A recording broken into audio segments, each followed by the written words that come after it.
नमो विष्णु पादाय कृष्ण कृष्ण भूतले श्रीमती विद्यां स्वामी नमस्ते सारस्वती देवी गौरवाणी चारिणे निर्विशेष शून्यवादी पश्चिम वंशे कल्पतरुभ्यश्च कृपा सिंधु पतितानां पावने हे कृष्ण करुणा सिंधु दीनबंधु जगत राधा कांता नमोस्तुते तप्त कांचन गौरांगी श्री राधे वृंदावनेश्वरी वृषभानु श्री कृष्ण चैतन्य प्रभु नित्यानंद श्री अद्वैत श्री हरे कृष्ण कृष्ण कृष्ण हरे हरे हरे राम हरे राम राम राम हरे हरे कृष्णा। हरे तो कृष्णा। आज हम लोग कंटिन्यू करेंगे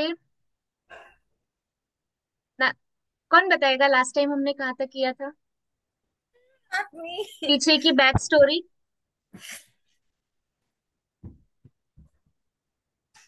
अब हस्ती। नारद मुनि जो है वो इंद्र जी के पास जाएंगे और अब वहां से अब वो कहेंगे कि नहीं, अब आगे मैं अच्छा भक्त नहीं हूँ, मुझसे भी बहुत श्रेष्ठ भक्त है। ओके। और नारद मुनि को इंद्र के पास किसने भेजा? राजा ने। कौन से राजा ने?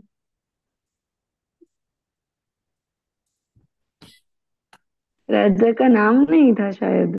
नाम नहीं था लेकिन कौन से राजा थे? नॉर्थ के राजा थे, ईस्ट के राजा थे, वेस्ट के राजा थे, साउथ के राजा थे, कहाँ के राजा थे?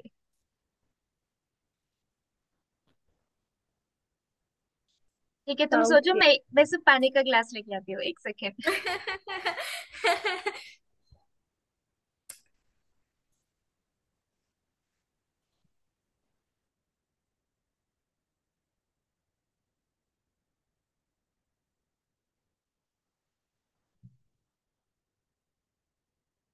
बोलो हस्ती, क्विज मेकर।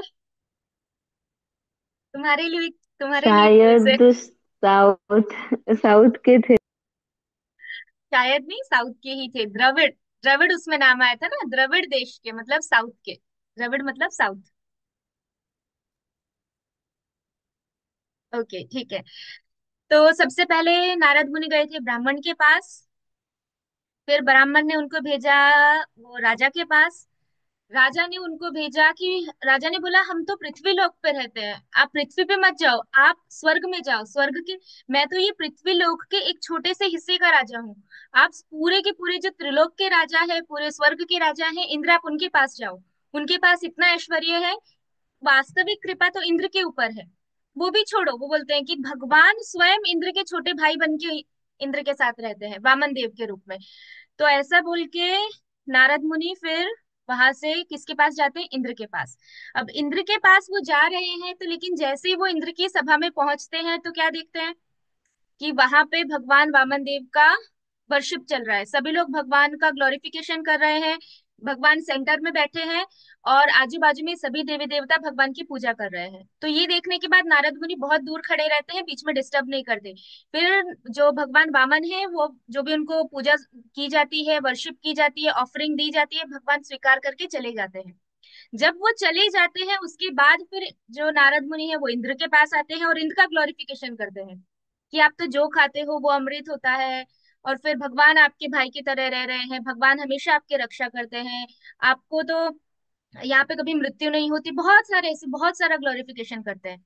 तो अब नारद मुनि ने जो जो बोला है इंद्र उनका उत्तर देंगे। आज इंद्र बोलने वाले हैं। तो आज हम स्टार्ट करेंगे आगे।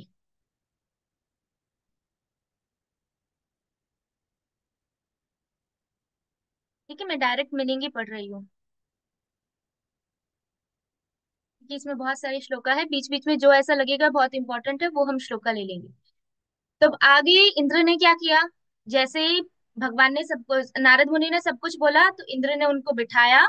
और बिठाने के बाद अब इंद्र बहुत ही विनम्र भाव से, बहुत विनम्र भाव से नारद मुनि को बोल रहे हैं कि मेरे प्रिय देवर्षि नारद, आप गंधर्वों की जो कला है उसमें बहुत निपुण है। ऐसा बोल रहे हैं। गंधर्व क्या करते हैं? जनरली वो मजाक करते हैं। तो इसीलिए इंद्र यहाँ पे नारद मुनि को गंधर्व बोला है। और वैसे भी जो नारद मुनि थे वो गंधर्व थे, वो साधारण गंधर्व नहीं थे। लेकिन फिर भी यहाँ पे इंद्र क्या बोल रहे हैं नारद मुनि को कि आप गंधर्वों की कला में एक्सपर्ट है, इसीलिए आप सबके सामने मेरा परिहास क्यों कर रहे हैं? मेरी मेरी ऐसे ही तारीफ करके, क्योंकि नारद मुनि सबके बीच में इंद्र का ग्लोरिफिकेशन कर रहे थे। तो अब नारद मुनि को इंद्र बोल रहे हैं कि आप गंधर्व है, इसीलिए आप मेरा सबके सामने मजाक उड़ा रहे हैं, ऐसा ऐसा बोल रहे हैं। अब इंद्र आगे क्या बोलते हैं, क्या आप नहीं जानते हो नारद मुनि कि स्वर्ग में किस प्रकार से राज्य किया जाता है? क्योंकि नारद मुनि तो त्रिलोक में कहीं भी जा सकते हैं, तो नारद मुनि को पता है कि स्वर्ग में क्या क्या होता है। फिर भी जानबूझ के नारद मुनि उनकी तारीफ कर रहे हैं, और अब इंद्र उनको वापस पूछ रहे हैं कि आपको पता नहीं है कि यहाँ पे स्वर्ग में क्या क्या होता है? क्या आपको नहीं पता कि कितनी बार दैत्यों के, जो दैत्य है उनके भय के कारण हम लोग ये स्वर्ग छोड़ के भाग चुके हैं? क्या आपको नहीं पता है नारद मुनि? ऐसा करके इंद्र नारद मुनि को बोल रहे हैं। क्योंकि इसमें बहुत सारे श्रीमद् भागवतम में स्टोरीज आती है कि किस प्रकार से जब बलि महाराज आए थे, तब सारे स्वर्ग के जितने भी देवता थे वो सब देवता युद्ध ना करने के कारण, क्योंकि काल उनके विपक्ष में था, इसीलिए वो लोग स्वर्ग छोड़ के भाग गए थे और छुप गए थे जाके। तो वो राजा ने क्या बोला था, राजा ने ऐसा कहा था कि आप इंद्र के पास जाओ, क्योंकि जो देवता है वो अपनी इच्छा से जहां मर्जी वहां जा सकते हैं, उनके ऊपर कोई रोक टोक नहीं है। तो यहाँ पे इंद्र वो कथन को काट रहे हैं कि आपको नहीं पता कि यहाँ पे जब दैत्य आते तब हमको भागना पड़ता है। तो ऐसा नहीं है कि हम स्वतंत्र है, हम जहां चाहे वहां रह सकते हैं, दैत्यों के डर से हमको भी स्वर्ग छोड़ना पड़ता है, ऐसा बोल रहे हैं। फिर आगे बताते हैं, इंद्र खुद बोल रहे हैं कि एक बार तो उनमें से जो सबसे दैत्यों के राजा थे बलि, वो तो इंद्र ही बन गए थे। और उन्होंने सूर्य देव की जो पोस्ट होती है, चंद्रदेव की जो पोस्ट होती है, वो सब पे अपने दैत्यों को बैठा दिया। और मेरे नाम का जितना भी पृथ्वी पे लोग यज्ञ करते थे, वो यज्ञ से मुझे जो भी भोग मिलता था, वो सब उन्होंने खुद ले लिया। तो यहाँ पे जो राजा थे, वो जिन राजा ने ऐसा बोला था कि आप इंद्र के पास जाओ नारद मुनि, वो इंद्र की आज्ञा सूर्य देव भी पालन करते हैं, चंद्र देव भी पालन करते हैं, और सारे देवी देवता इंद्र की आज्ञा का पालन करते हैं। तो यहाँ पे इंद्र खुद बोल रहे हैं कि वो चंद्र और वो सूर्य को भी हटा दिया। जब दैत्य हमारे ऊपर हमला करते हैं तो उस समय सारे देवी देवताओं की पोस्ट दैत्य ले लेते हैं। और वो सूर्य और चंद्र को तो छोड़ो, इंद्र की पोस्ट भी बलि ने खुद ले ली थी, और इंद्र वहां पे आके बैठ गए। और आप ऐसा बोल रहे हो नारद मुनि कि हम जो खाते हैं, हमारा जो भोजन है, वो अमृत के समान है, वो अमृत है, वो हम लोगों को क्या बोल सकते हैं, अमृतमय जीवन देता है। लेकिन आप देखो, जब बलि इंद्र बन गया था तो उस समय लोग जो भी कुछ यज्ञ में आहुति देते थे, वो आहुति मुझे मिलती ही नहीं थी, वो सारी आहुति बलि ने ले ली। इस वजह से ऐसा भी समय आता है स्वर्ग में कि जब हमारे जैसी देवी देवताओं को भूख और प्यास से यहाँ पे रहना पड़ता है। तो ये कथन को काट रहे हैं, एक एक सेंटेंस जो नारद मुनि ने बोला है या वो राजा ने बोला है, उसको इंद्र यहाँ पे काट रहे हैं। उसके बाद फिर बोलते हैं कि मेरे माता पिता ने, इंद्र बोल रहे हैं कि हमारे हम्म। माता पिता ने अ, बहुत तपस्या की है, और बहुत तपस्या के बाद उन्होंने भगवान अच्युत को, मतलब भगवान विष्णु को प्रसन्न किया है। और केवल मेरे माता पिता की तपस्या के कारण ही भगवान यहाँ पे मेरे भाई बन के आए हैं। और जो भाई बन के आए हैं वो भी उनका छोटा सा एक्सपांशन है, भगवान अपने पूर्ण रूप में तो आए ही नहीं है, ऐसा बोल रहे हैं। केवल एक छोटे से अंश के रूप में, मेरे भ्राता के रूप में भगवान यहाँ पे आए हैं। ये क्यों बोल रहे हैं? क्योंकि नारद मुनि ने बोला कि आप बहुत भाग्यशाली हो कि भगवान आपके भाई बन के आए हैं। तो वो बोल रहे हैं वो मेरे लिए नहीं आए हैं, वो तो मेरे माता पिता ने इतनी तपस्या की थी, उनकी तपस्या को देखने के बाद वो मेरे भाई बन के आए हैं, ऐसा इंद्र बोल रहे हैं। फिर आगे, उसके बाद आगे इंद्र क्या बोल रहे हैं कि और ये सब भी आप छोड़ो। जब ऐसा आप बोल रहे हैं नारद मुनि कि भगवान वामन मेरे साथ है, भगवान उपेंद्र मेरे साथ है, और वो हमेशा मेरी रक्षा करते हैं, हाँ आप सही हो, वो मेरी रक्षा करते हैं। लेकिन फिर भी आप देखिए एक बार कि जब मौका था कि वो हमारे पक्ष में युद्ध कर सकते थे, तब उन्होंने क्या किया? तब उन्होंने एक वामन का रूप लिया, और बलि महाराज को मारने की बजाय, वो ऐसा बोल रहे हैं इंद्र, बलि महाराज को मारने की बजाय उन्होंने चिटिंग करके चुपके से एक क्या बोल सकते हैं, धोखे से दान मांग के ये राज्य ले लिया। तो ये राज्य उन्होंने जीता नहीं है, ये राज्य उन्होंने बलि को मार के नहीं लिया है, ये राज्य उन्होंने धोखे से लिया है। तो इसमें मेरी, वो ऐसा बोल रहे हैं इंद्र, कि इसमें कोई मेरी बहुत शोभा नहीं है, क्योंकि भगवान ने चिटिंग करके मुझे ये राज्य दिया है जिसके ऊपर मैं राज्य कर रहा हूँ आज। ये पूरा का पूरा स्वर्ग चिटिंग करके लिया हुआ है। तो चाहते तो वो बलि को मार सकते थे, लेकिन फिर भी उन्होंने ऐसा किया कि वो मेरे लिए उन्होंने बलि को नहीं मारा, लेकिन उन्होंने ऊपर से बलि के ऊपर कृपा की और चिटिंग से सब कुछ ले लिया। तो मैं चिटिंग किए हुए स्वर्ग के ऊपर राज्य कर रहा हूँ, ऐसा बोल रहे हैं इंद्र।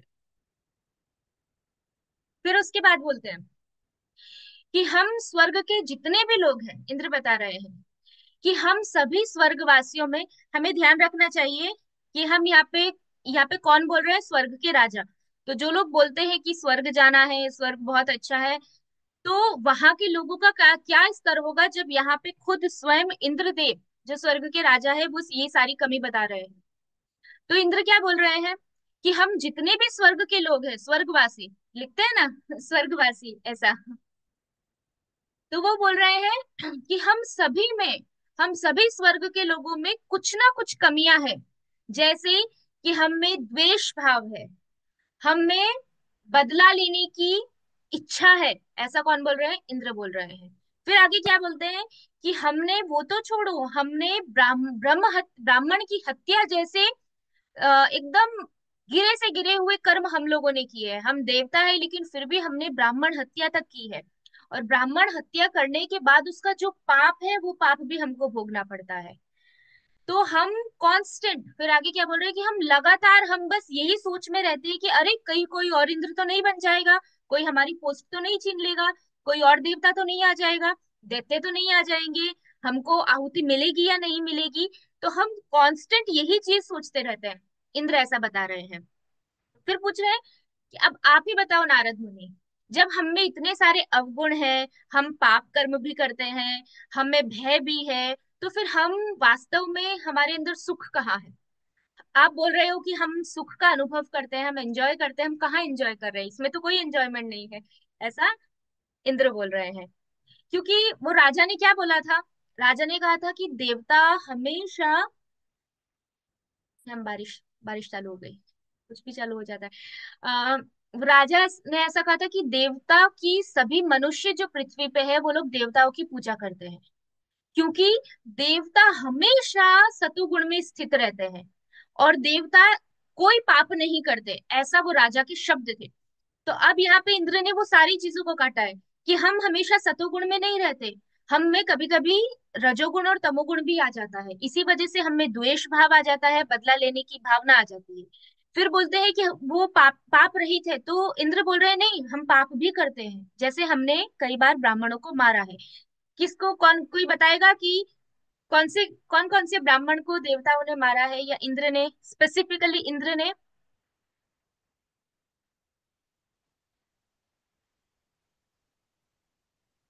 भागवतम रीडर्स।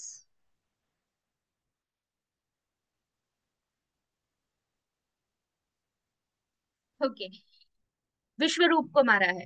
विश्वरूप को उन्होंने, जब बृहस्पति जो देवताओं के गुरु है, वो बृहस्पति है, तो जब बृहस्पति, इंद्र के अनादर के कारण, इंद्र ने आदर नहीं किया था अपने गुरु का, उनके गुरु सभा में आए और इंद्र ने उनको, इंद्र खड़े ही नहीं हुए थे, तो बृहस्पति एकदम क्रोधित होकर वहां से चले गए थे। और फिर वो ऐसी जगह चले गए बृहस्पति की, देवता उनको ढूंढते रहे और बृहस्पति मिले ही नहीं। तो यज्ञ, जो भी यज्ञ होते हैं स्वर्ग में, वो यज्ञ बृहस्पति करवाते हैं। तो बृहस्पति नहीं थे तो फिर विश्वरूप से करवाए थे। विश्वरूप एक छोटे बालक थे, लेकिन उनका झुकाव देवता और दैत्य दोनों की तरफ था, क्योंकि पिता देवताओं के पक्ष में थे, माता दैत्यों के पक्ष में थी। तो विश्वरूप जो थे, विश्वरूप ब्राह्मण थे, उन्होंने देवताओं की तरफ से यज्ञ किया था। लेकिन जब इंद्र ने देखा कि ये विश्वरूप तो चुपके से जोर से आहुति देता है देवताओं के नाम की, और चुपके से आहुति देते हैं दैत्यों के नाम की बाजू में, तो इंद्र को लगा कि ये दैत्यों के पक्ष में भी है, इसीलिए उसका गला काट दिया था इंद्र ने, उसी समय उसको मार दिया था। जबकि वो कौन से स्थान पे था, गुरु के स्थान पे था। तो वहां पे ब्राह्मण हत्या की। फिर वृत्रासुर को मारा था, वृत्रासुर परम वैष्णव थे, भगवान के भक्त थे। भागवतम में स्टोरी आती है वृत्रासुर की। तो उस समय भी इंद्र ने युद्ध किया था वृत्रासुर के साथ और इंद्र को मारा था, सॉरी वृत्रासुर को मारा था। तो ये सभी केसेस में इंद्र के ऊपर ब्रह्म हत्या का पाप लगा था। वो सब भागवतम में स्टोरी आती है।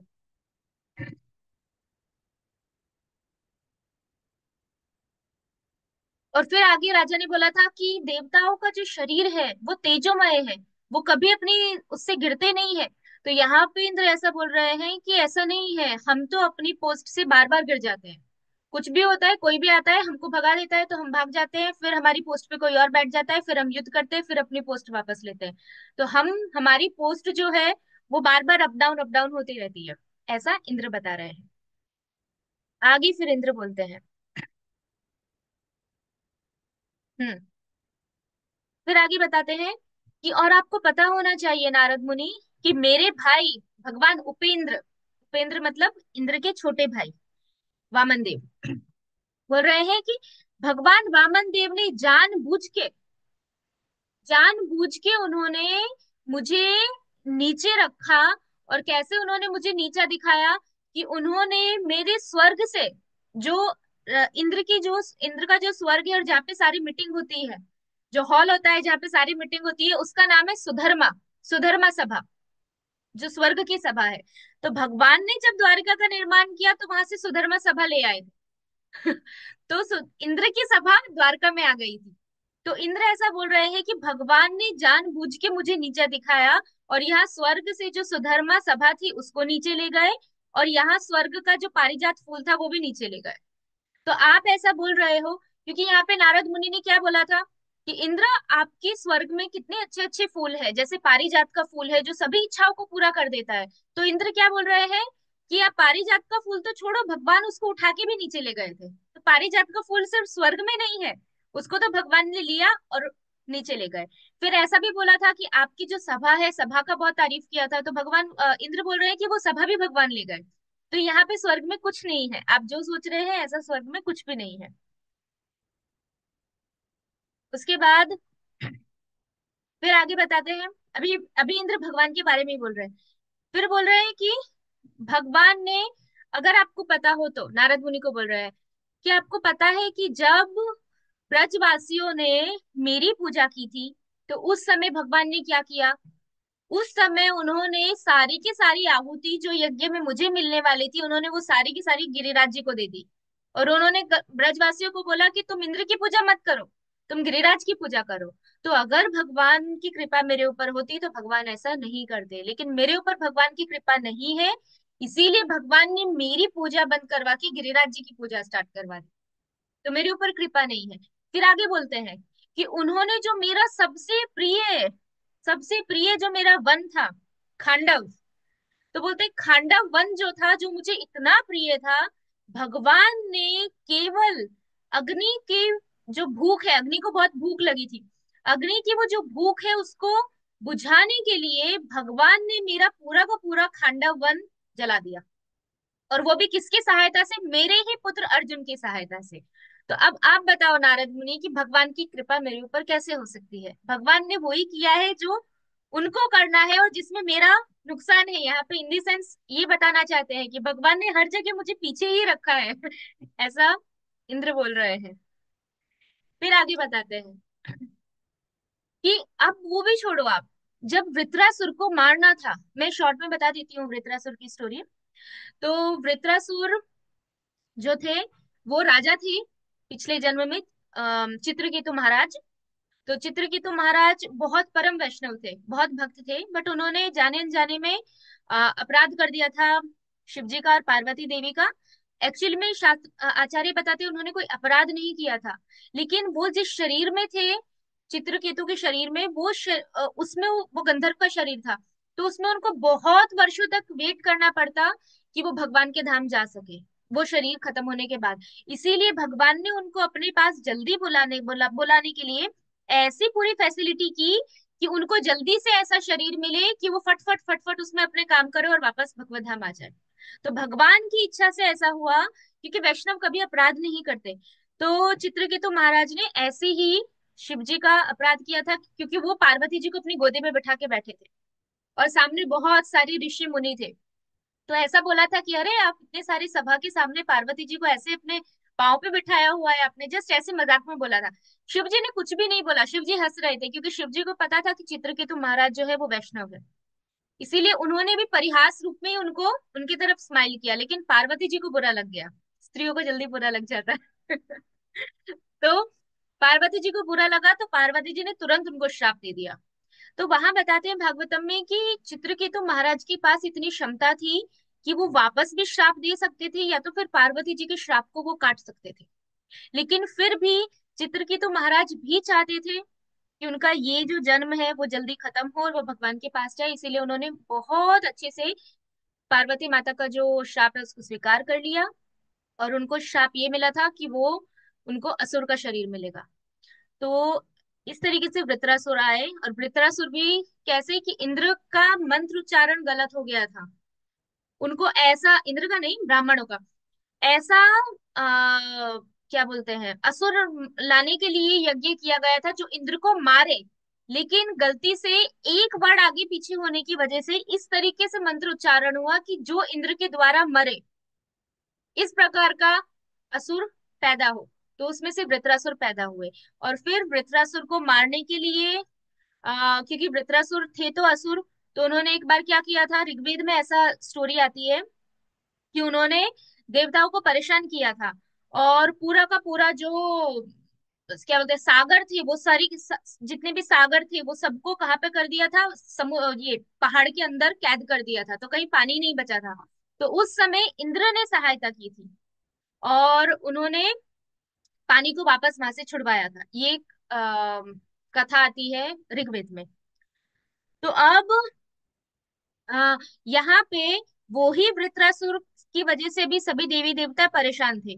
तो उनको मारने के लिए सभी ने प्रार्थना की थी भगवान विष्णु से, क्योंकि वृत्रासुर किसी के हाथों से नहीं मरने वाला था। तो तब उन्होंने दधीचि ऋषि से प्रार्थना की कि दधीचि दधीचि ऋषि जो थे उनकी अस्थियों से जो अस्त्र बनेगा वो अस्त्र से ही वृत्रासुर मर सकता है। तो फिर इंद्र वो ऋषि के पास जाते हैं, ऋषि अपनी अस्थियां देते हैं। ये सारी चीजें कौन बताता है, भगवान बताते हैं, भगवान नारायण खुद इंद्र को बोल रहे हैं। एक्चुअली में इंद्र भगवान के पास इसलिए गए कि आप जाओ उसके साथ लड़ो और उसको मार दो। लेकिन भगवान ने क्या किया, नहीं, तुम ही जाओ तुम ही लड़ो, मैं तुम्हें सिर्फ रास्ता बताऊंगा, क्योंकि वो भगवान के भक्त थे। इसलिए भगवान खुद गए ही नहीं उनको मारने के लिए। तो भगवान ने इंद्र को बोला मैं तुम्हें बताता हूँ, यहाँ यहाँ जाओ, यहाँ से अस्थि लो, उनके पास से अस्त्र बनाओ और उसके साथ युद्ध करो। तो इस तरीके से वृत्रासुर को इंद्र ने मारा। लेकिन जब आप भागवतम में पढ़ोगे तो इतना सुंदर वर्णन आता है कि इंद्र किस प्रकार से इंद्र घबराता है पूरे युद्ध में, और वृत्रासुर इंद्र को बोलते हैं कि तुम आओ और मुझे मारो, क्योंकि जितनी जल्दी तुम मुझे मारोगे उतनी जल्दी मुझे भगवान के चरण प्राप्त होंगे। तुम्हें तो जीत के क्या मिलेगा इंद्र, तुम्हें तो केवल स्वर्ग मिलेगा। लेकिन तुम मुझे देखो, मुझे मर के भी मुझे मेरे भगवान के चरण प्राप्त होंगे, इसलिए तुम वेट मत करो, जल्दी आओ और मुझे मारो। और इंद्र फिर भी डर रहे हैं कि भगवान में इसकी इतनी श्रद्धा है। तो इसीलिए यहाँ पे ये श्लोका में इंद्र ऐसा बोल रहे हैं कि जब वृत्रासुर को मारना था तो भगवान खुद नहीं गए, उन्होंने उनके बदले में मुझे भेज दिया। तो इसका मतलब भगवान मुझे प्रेम नहीं करते, भगवान मुझसे ज्यादा वृत्रासुर को प्रेम करते थे। इसीलिए उन्होंने खुद नहीं मारा लेकिन मुझे मारने के लिए भेज दिया। और फिर क्या हुआ, ब्राह्मण हत्या का पाप किसको लगा, मुझे लगा। ऐसा यहाँ पे इंद्र बता रहे हैं। ये भागवतम की 6th कैंटो में स्टोरी आती है वृत्रासुर की। फिर बताते हैं कि उन्होंने वो सब भी छोड़ो, अब उन्होंने क्या किया कि मेरा जो नगर है अमरावती, स्वर्ग का को क्या बोला जाता है, अमरावती, जो इंद्र की नगरी है, बोलते हैं अमरावती को जो क्या बोल सकते हैं, लोग यहाँ पे आने के लिए तरसते हैं, इतना हायर स्टैंडर्ड है अमरावती का। लेकिन भगवान ने क्या किया, भगवान ने वो भी मुझसे छीन लिया। भगवान ने उससे भी ऊपर अपना खुद का लोक बना दिया। और अभी क्या हुआ, अब सब लोग क्या बोलते हैं कि देखो अमरावती तो नीचे है, उससे ऊपर तो भगवान का लोक है। किसी को पता है ये स्टोरी कौन किस लोक की बात यहाँ पे हो रही है, जो भगवान ने भौतिक जगत के अंदर बनाया। वृंदावन। वृंदावन, यहाँ कहाँ ऊपर की बात कर रही हूँ मैं, ऊपर। ऊपर ऊपर। यहाँ तो वृंदावन है, वृंदावन है, जगन्नाथपुरी है, द्वारका है, मायापुर है, वो सब तो स्वर्ग से ऊपर है ही। लेकिन भगवान ने एज इट इज अपना पूरा एक वैकुंठ प्लैनेट यहाँ पे बना दिया।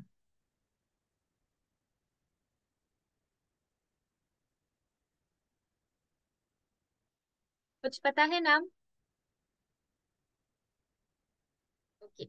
एक बार लक्ष्मी जी को प्रसन्न करने के लिए लक्ष्मी जी की इच्छा थी, उनकी इच्छा थी कि उनका लोक यहाँ पे भी हो। इसीलिए लक्ष्मी जी की इच्छा पूरी करने के लिए भगवान ने एक पूरा का पूरा वैकुंठ लोक, जिसका नाम है रमा प्रिया। रमा प्रिया, रमा मतलब लक्ष्मी जी, और लक्ष्मी जी को जो प्रिय है वो नाम है रमा प्रिय। तो रमा प्रिय लोक यहाँ पे बना दिया भौतिक जगत में, और वो ब्रह्मा जी के लोक से भी ऊपर है। तो इंद्र ऐसा बोल रहे हैं कि लोगों को लगता था कि स्वर्ग ऊपर है, लेकिन भगवान ने तो ये भौतिक जगत में भी स्वर्ग को नीचे कर दिया, और उसके ऊपर जाके भी उन्होंने क्या किया, अपना खुद का लोक बना दिया। ऐसा इंद्र यहाँ पे बता रहे हैं। आगे।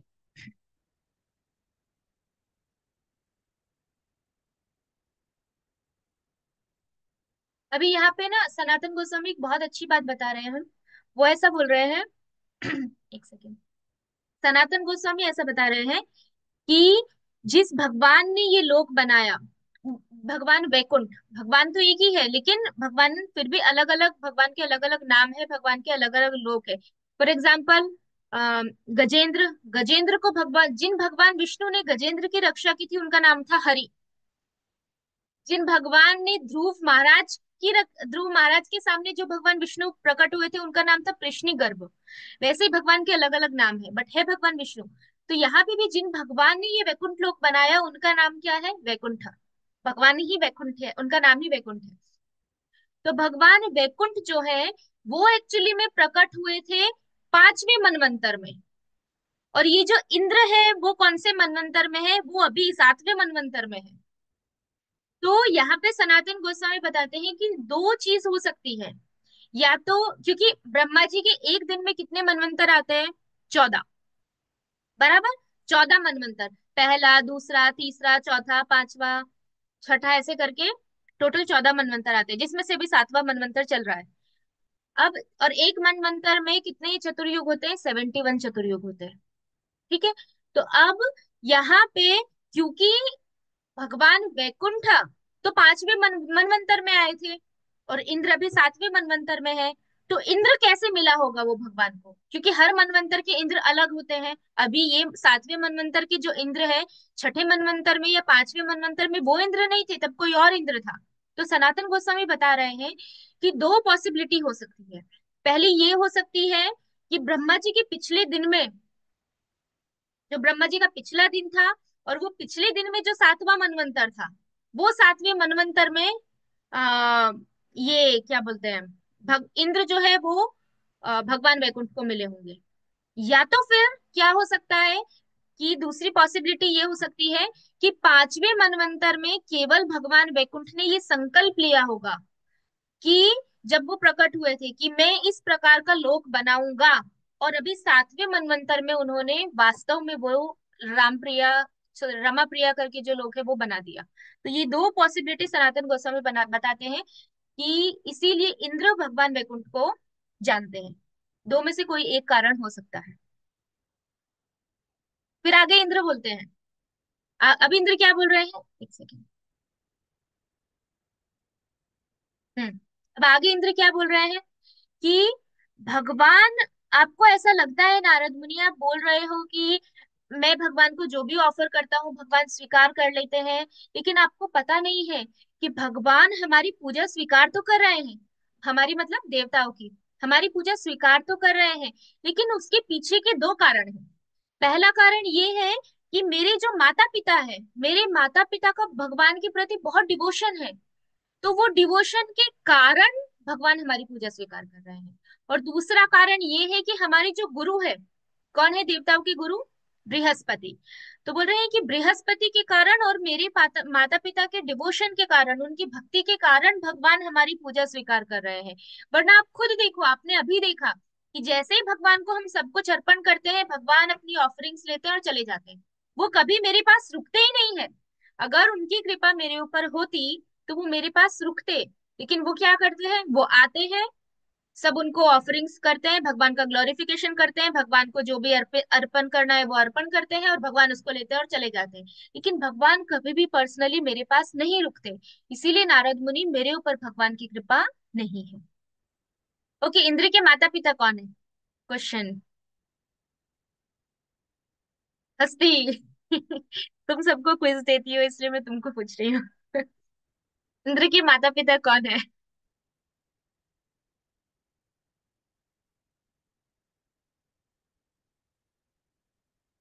गूगल मत करना। गूगल पे सब मिल जाता है। दीति।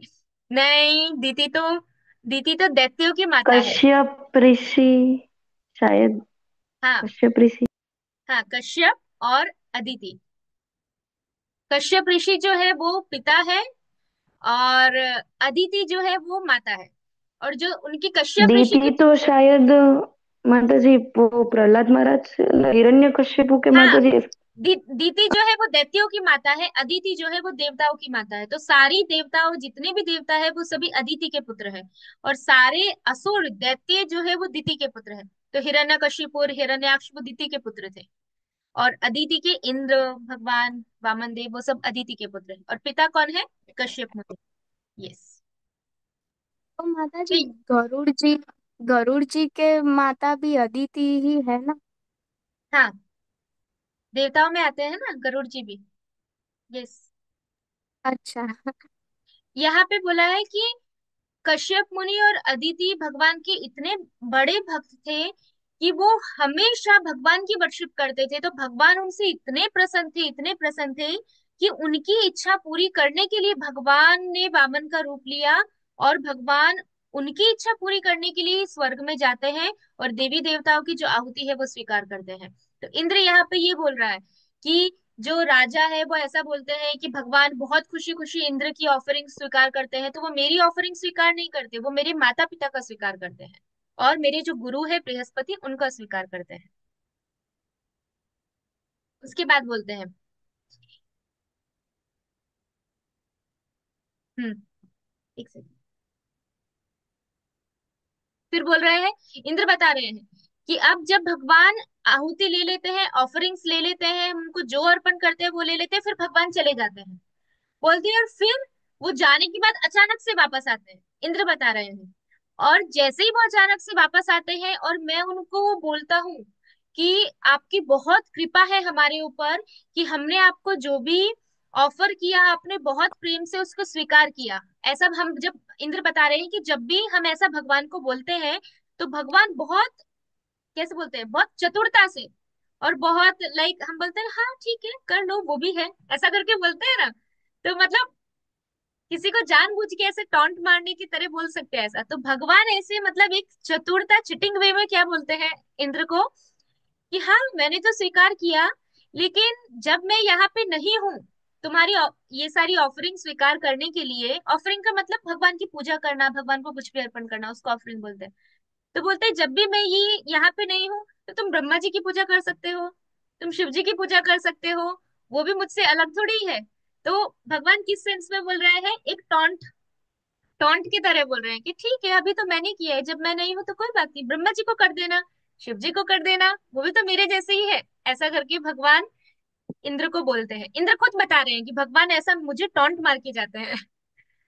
फिर आगे इंद्र बोल रहे हैं कि फिर अब भगवान मुझे वापस ऐसा बोलते हैं कि रुद्र, विष्णु और ब्रह्मा तो भगवान के अलग अलग रूप है, गुणों के हिसाब से भगवान के अलग अलग अवतार हैं, क्या तुम भूल गए हो इंद्र? वो इंद्र बता रहे हैं कि भगवान फिर मुझे ऐसा बोलते हैं। उसके बाद यहाँ पे सनातन गोस्वामी बता रहे हैं कि भगवान यहाँ पे जानबूझ के इंद्र को इस तरीके से बोलते हैं, लेकिन क्योंकि इंद्र भगवान के वचनों को पालन करते हैं, उनकी आज्ञा का पालन करते हैं, इसीलिए देखा जाता है कि कभी कभी स्वर्ग में शिव जी की और ब्रह्मा जी की पूजा की जाती है। क्यों की जाती है? क्योंकि भगवान उन्हें बोल के जाते हैं कि जब मैं नहीं हूं तो तुम इनकी पूजा कर सकते हो। फिर उसके बाद इंद्र बोलते हैं, और फिर भगवान यहाँ से चले जाते हैं। और इंद्र बोल रहे हैं कि हमें तो ये भी नहीं पता, हम ये चीज के बारे में श्योर भी नहीं है कि वो रहते कहाँ हैं। क्योंकि उनका जो लोक है वहां पे हम जा नहीं सकते, वहां पे बड़े बड़े ऋषि मुनि नहीं जा सकते, तो हमारे जैसे देवी देवता तो भगवान के वैकुंठ और गोलोक लोक में कैसे जाएंगे। तो मतलब वहां पे हम जा नहीं पाते हैं, यहाँ से भगवान चले जाते हैं। और कभी वो वैकुंठ में होते हैं, कभी वो ध्रुव लोक में होते हैं, कभी वो क्षीर सागर में होते हैं, तो हमें पता ही नहीं होता है कि हम भगवान को मिले तो हम उनको कहाँ से जाके मिले। क्योंकि नारद मुनि ऐसा प्रश्न पूछ सकते हैं कि तुम शिव जी की और ब्रह्मा जी की पूजा कर रहे हो, जब भगवान चले जाते हैं तो तुम भगवान के साथ ही चले जाओ।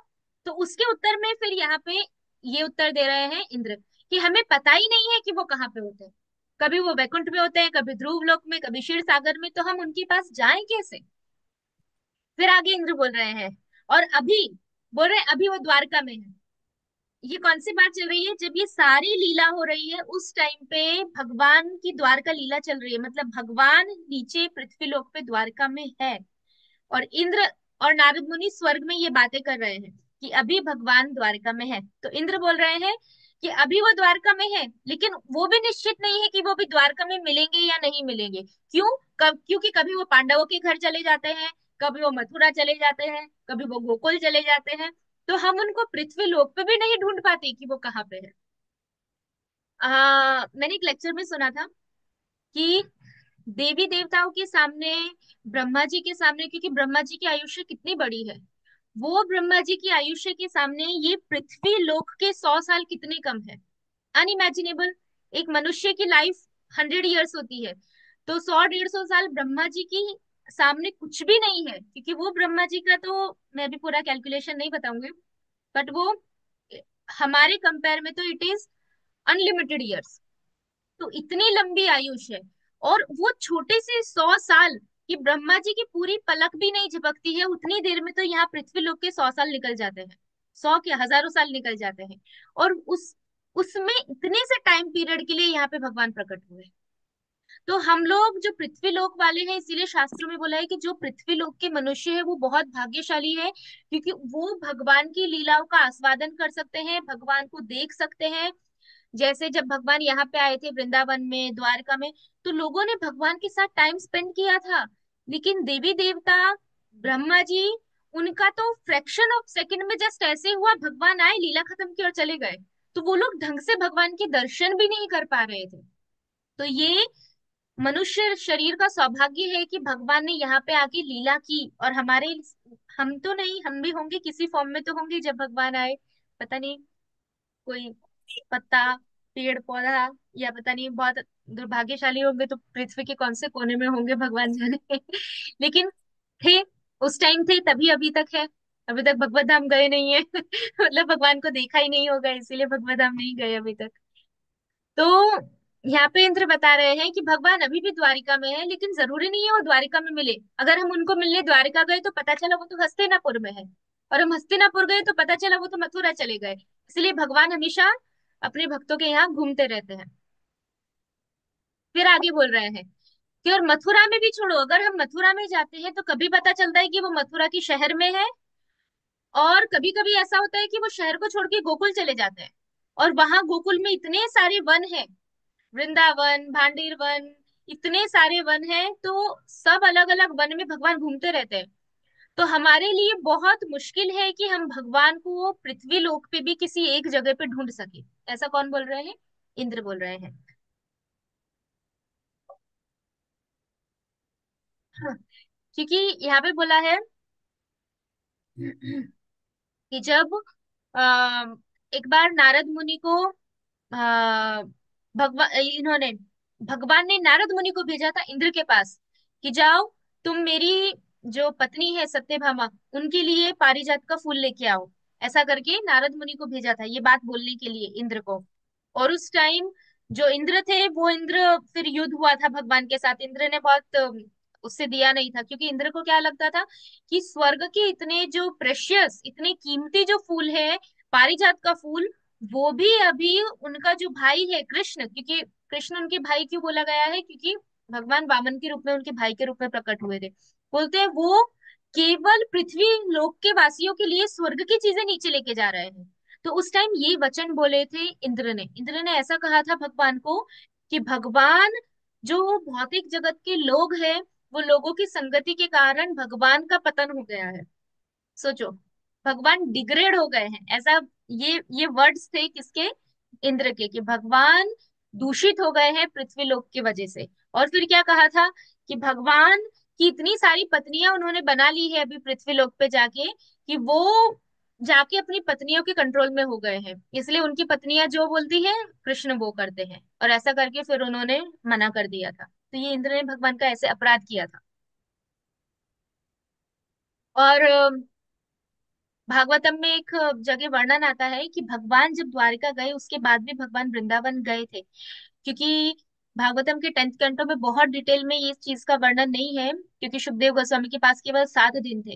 लेकिन भागवतम में बताया है कि जब द्वारकावासी भगवान जब भगवान मथुरा से वापस आते थे तो द्वारकावासी बहुत खुश होते थे भगवान को देख के। और वो ऐसा बोलते थे भगवान को देख के कि हे कमल नयन भगवान, जब भी आप मथुरा जाते हैं, आप वृंदावन जाते हैं, या तो आप हस्तिनापुर जाते हैं, तो आपके जाने के बाद एक एक क्षण हमें ऐसा लगता है जैसे वो लाखों करोड़ों वर्ष के समान हो।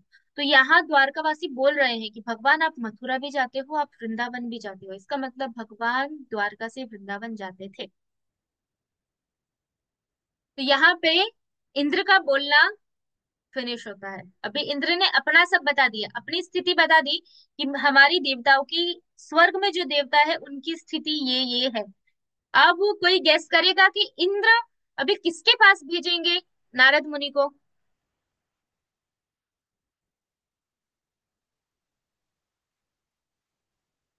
कोई तुक्का मारेगा?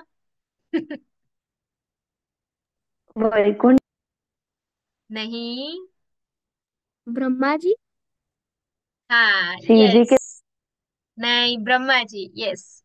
आगे बोलते हैं इंद्र, परमेष्ठि सुत श्रेष्ठ किंतु स्वपितरम हरे, अनुग्रह पदम विद्धि लक्ष्मीकांता सुतो ही सहा। क्या बोल रहे हैं?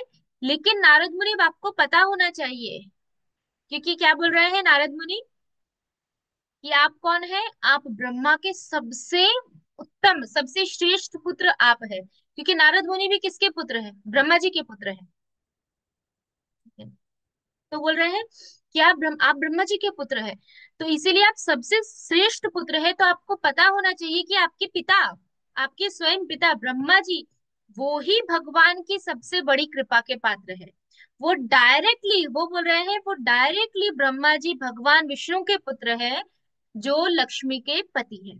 ब्रह्मा जी लक्ष्मी के पति नहीं है, वो भगवान लक्ष्मी के पति है, और वो लक्ष्मी के पति भगवान के आप डायरेक्ट पुत्र हो, ऐसा बोल रहे हैं। डायरेक्ट पुत्र कैसे हैं भगवान? ब्रह्मा जी भगवान के डायरेक्ट पुत्र कैसे हैं? क्योंकि ब्रह्मा जी के बीच में और भगवान के बीच में कोई दूसरा या तीसरा व्यक्ति नहीं है जिससे ब्रह्मा जी उत्पन्न हुए। ब्रह्मा जी डायरेक्ट भगवान की जो कमल नाल है, कमल नाल पे डायरेक्ट ब्रह्मा जी प्रकट हुए हैं, ब्रह्मा जी उत्पन्न हुए हैं। तो इसीलिए ब्रह्मा जी सीधा भगवान विष्णु के पुत्र है, जिसमें लक्ष्मी जी की भी सहायता की जरूरत नहीं है, सीधा भगवान विष्णु से उत्पन्न हुए हैं, इसीलिए वो डायरेक्टली भगवान विष्णु के पुत्र है। तो ऐसा बोल रहे हैं, तो आप सीधा उनके पुत्र हो, इसीलिए सॉरी, नारद मुनि को बोल रहे हैं कि आप मेरे पिता के पास जाइए, या तो अपने पिता, सॉरी, आप अपने पिता के पास जाइए, ब्रह्मा जी के पास, क्योंकि वो विष्णु की सबसे बड़ी कृपा के पात्र है, क्योंकि वो डायरेक्ट भगवान विष्णु से उत्पन्न हुए हैं। ऐसा करके अभी वो किसके पास भेजेंगे? ब्रह्मा जी के पास। अब आगे बोल रहे हैं, अभी 15 मिनट है, 10 मिनट है। आगे बोल रहे हैं नारद मुनि को कि ब्रह्मा के एक दिन में, इंद्र बोल रहे हैं, ब्रह्मा के एक दिन में मेरे जैसे 14 इंद्र आते हैं और जाते हैं, अलग अलग मनु आते हैं, अलग अलग देवी देवता आते हैं, और इस तरीके से 1000 चतुर्युग तक, वो बोल रहे हैं कि 1000 चतुर्युग तक ये सब चलता रहता है। क्यों? क्योंकि ब्रह्मा जी के एक दिन में 1000 चतुर्युग होते हैं, जिसमें 14 मनवंतर होते हैं। 14 मनवंतर मतलब 14 इंद्र होते हैं, 14 मनु होते हैं, 14 सप्तऋषि होते हैं, 14 देवता, अलग अलग देवता होते हैं, अलग अलग भगवान के अवतार होते हैं हर मनवंतर में। तो इस तरीके से इंद्र कंपेयर कर रहे हैं कि मेरी आयुष्य इतनी सी है और वो ब्रह्मा की आयुष्य आप देखिए, तो ब्रह्मा जी का स्तर मुझसे बहुत ऊंचा है, ऐसा बता रहे हैं। फिर बोल रहे हैं कि 1000 चतुर्युग की ब्रह्मा जी का दिन है, तो नारद 1,000 चतुर्युग का ब्रह्मा जी की रात्रि भी उतनी ही है। मतलब ब्रह्मा जी के दिन 1,000 चतुर्युग, ब्रह्मा जी की रात्रि में प्रलय हो जाता है, तब भी उस कितने टाइम तक प्रलय रहता है, जितना 1,000 चतुर्युग में जितना समय होता है उतने समय तक प्रलय रहता है। और बोलते हैं, और इस तरीके से ऐसे 24 घंटे, हमारे 24 घंटे ब्रह्मा जी के 2,000 चतुर्युग होते हैं। मतलब ब्रह्मा जी के 24 आवर्स उनके 2,000 चतुर्युग हैं। और ऐसे 2,000 चतुर्युग मिलके उनके 24 घंटे, मतलब एक फुल डे हुआ।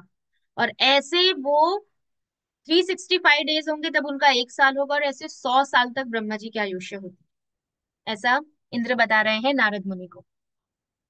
फिर बोलते हैं कि जितने भी लोक हैं, प्लैनेट्स, मैं तो केवल यहाँ पे राज्य कर रहा हूँ, लेकिन ये सारे जो लोक है वो बनाए किसने हैं? वो सब तो ब्रह्मा जी ने बनाए हैं। और ये हर अलग अलग लोक पे राज्य कौन करेगा? वो भी ब्रह्मा जी ने बनाया है।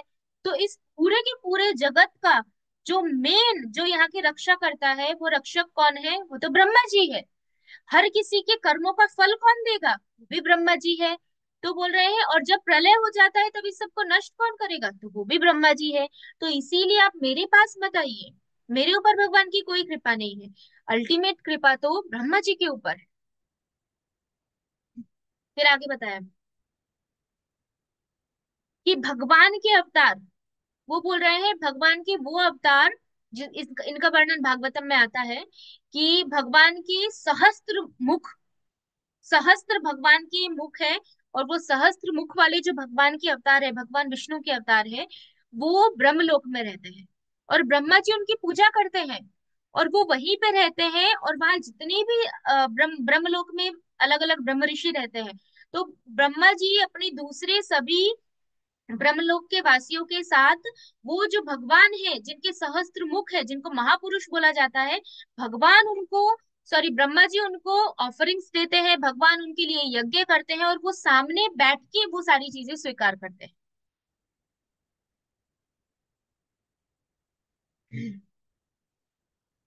फिर आगे बोला है, एक सेकेंड।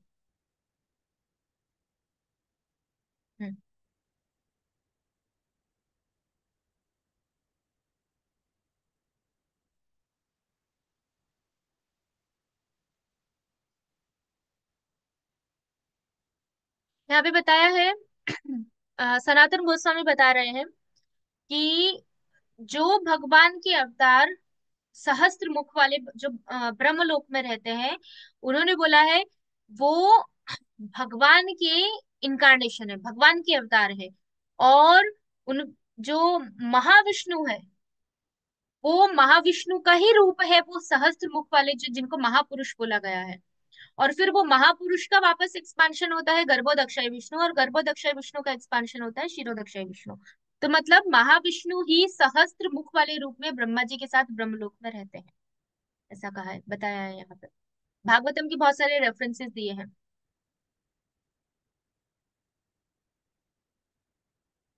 नेक्स्ट, एक मिनट। और ये भगवान का कोई भौतिक अवतार नहीं है, क्योंकि भागवतम में बताया कि भगवान का ये अवतार विशुद्धम है। विशुद्धम मतलब शुद्ध सत्व में है। लेकिन केवल अपने भक्तों की इच्छा पूरी करने के लिए, अपने भक्तों की जो भी आहुति है वो स्वीकार करने के लिए, भगवान ब्रह्मा जी की प्रसन्नता के लिए, दूसरे भक्तों की प्रसन्नता के लिए भगवान ब्रह्मलोक में रहते हैं। और वहां के लोगों द्वारा भगवान को बहुत साधारण तरीके से देखा जा सकता है। फिर बोल रहे हैं नागेंद्र कि मैं आपको हजारों हजारों कारण दे सकता हूँ कि क्यों ब्रह्मा जी ही भगवान की कृपा के वास्तविक पात्र है। फिर आगे इंद्र बोल रहे हैं, अब छोड़ो, अब मैं उससे ज्यादा तो क्या बोलूं, आप ये समझो कि वो साक्षात कृष्ण है। ये अभी इंद्र थोड़ा ऐसा बोल रहे हैं। क्यों ऐसा बोल रहे हैं? क्योंकि भगवान ब्रह्मा जी जो है वो जीव तत्व में आते हैं, वो कृष्ण नहीं है। लेकिन भगवान उनको क्रिएशन करने की शक्ति देते हैं, इसीलिए भगवान की रजोगुण का जो अवतार है वो ब्रह्मा जी है। वैसे ही जो प्रलय करने का कार्य है वो कौन करते हैं? शिव जी करते हैं। इसीलिए भगवान के तमोगुण के अवतार शिव जी को बोला जाता है। और मेंटेनेंस कौन करते हैं? भगवान विष्णु करते हैं। इसलिए भगवान विष्णु स्वयं सतोगुण के अवतार है। तो यहाँ पे क्यों बोल रहे हैं कि वो वर्ड यूज किया है कृष्ण स्व एव ही, मतलब वो स्वयं कृष्ण ही है। क्यों ऐसा कहा है? क्योंकि वो भगवान के रजोगुण के अवतार है, ऐसा बोला गया है। क्योंकि इंद्र इंद्र भगवान के अवतार नहीं है, लेकिन ब्रह्मा जी को गुणा अवतार में गिना जाता है, इसीलिए यहाँ पे बोला गया है कि वो भगवान ही है। फिर आगे बोल रहे हैं कि आपको तो पता ही है नारद मुनि, ये श्रुतियों में, स्मृति में, मतलब वेदों में, उपनिषदों में, पुराणों में, हर जगह पे ये चीज बोली गई है। और आपको पता ही है कि ब्रह्मा जी कितने महान है, और ब्रह्मलोक के जो निवासी है वो भी कितने महान है, और कितनी तपस्या के बाद मनुष्य को ब्रह्मलोक की प्राप्ति होती है। ये ब्रह्मलोक के बारे में क्यों बोल रहे हैं? क्योंकि इंद्र ने बता दिया कि मेरा स्वर्गलोक तो कैसा है। उन्होंने बोल दिया मेरे यहाँ पे भय है, ये सारी चीजें होती है, हमें आहुति नहीं मिलती तो हम भूखे प्यासे रह जाते हैं, हम दैत्यों के डर से भागते रहते हैं। लेकिन ब्रह्मलोक में कौन रहता है और ब्रह्मलोक का क्या स्तर है, वो यहाँ पे ब्रह्मा जी, वो सॉरी, इंद्र बता रहे हैं नारद मुनि। अब नारद मुनि कहाँ जाएंगे? ब्रह्मलोक जाएंगे। जैसे जब नारद मुनि स्वर्ग आए थे, तो स्वर्ग आने के बाद उन्होंने सबसे पहले किसके दर्शन किए? भगवान वामन देव के। और वामन देव को देखने के बाद उनके सब पूजा चल रही थी, और जब भगवान चले गए तब वो इंद्र के पास गए। सेम वैसे ही अब नारद मुनि कहाँ जाएंगे? ब्रह्मलोक में जाएंगे। ब्रह्मलोक में किसकी पूजा चल रही होगी? भगवान महाविष्णु की, महापुरुष की। और अब नारद मुनि जाके भगवान की वर्शिप देखेंगे, भगवान का ऑफरिंग देखेंगे, उनके दर्शन करेंगे। उसके बाद फिर नारद मुनि किसको अप्रोच करेंगे? ब्रह्मा जी को। और फिर वो बोलेंगे कि जो जो नारद मुनि, जो जो इंद्र ने ब्रह्मा जी के बारे में बोला है, अब वो सारी चीजें अपना थोड़ा ऐड करके नारद मुनि वो सारी तारीफ करेंगे अभी ब्रह्मा जी की। फिर देखेंगे कि फिर ब्रह्मा जी उसका उत्तर क्या देते हैं। तो यहाँ पे एंड करते हैं। इंद्र का आज पूरा हुआ। अभी नेक्स्ट टाइम ब्रह्मा जी, अभी बहुत भक्त आएंगे एक से बढ़ के एक। और इससे हमें पता चलेगा कि रियल में भगवान की कृपा का पात्र कौन है। लास्ट में, एकदम लास्ट, सभी के ऊपर कृपा है भगवान की। ऐसा नहीं है कि इंद्र के ऊपर कृपा नहीं है, लेकिन सीखना क्या है कि भक्त भक्त इतने हम्बल होने चाहिए भक्तों को, कि उनको पता है कि भगवान की कृपा उनके ऊपर है। लेकिन फिर भी सनातन गोस्वामी ऐसा बोलते हैं कि अगर कोई भक्तों को बोलता है अरे आपके ऊपर तो बहुत कृपा है, आपके ऊपर तो भगवान की बहुत कृपा है, तो कई बार भक्त स्वीकार कर लेते हैं चुपचाप कि हाँ है कृपा। लेकिन जनरली भगवान बोलते हैं नहीं, जनरली भक्त क्या बोलते हैं, नहीं नहीं हमारे ऊपर भगवान की कोई कृपा नहीं है, हमारे ऊपर कृपा नहीं है, हम तो बहुत पतित है, हमारे ऊपर कहाँ भगवान की कृपा होगी। तो इस तरीके से अलग अलग है, लेकिन दोनों केस में भगवान की कृपा भक्तों के ऊपर होती ही है। ऐसा है, तो यहाँ इंद्र के ऊपर भी कृपा है, लेकिन इंद्र अपने से उन्नत ब्रह्मा जी को मानते हैं। और वो है भी ब्रह्मा जी इंद्र से उन्नत है। इसीलिए अब नारद मुनि ब्रह्मा जी के पास जाए। ठीक है, तो यहाँ पे एंड करते हैं आज का क्लास। सैटरडे को मिलेंगे। जय वंशा कल्पतरुभ्यश्च कृपा सिंधु भी वैष्णव नाम भावने भो वैष्णव नमो नमः। भागवत अमृत की जय। सनातन गोस्वामी पाद की जय।